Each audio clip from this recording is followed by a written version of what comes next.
Halo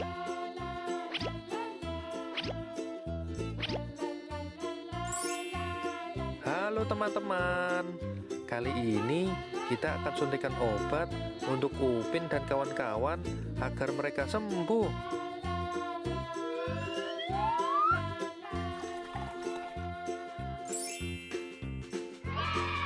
Wah, akhirnya si Mail sudah sembuh teman-teman.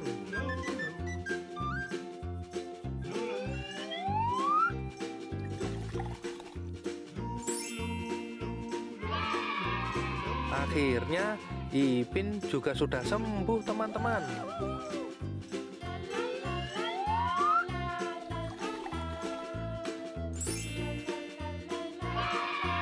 Wah, akhirnya Upin juga sudah sembuh teman-teman.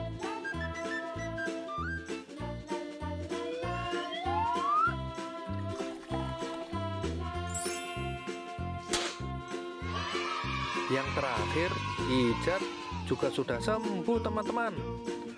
Akhirnya mereka sekarang sudah sembuh semua teman-teman.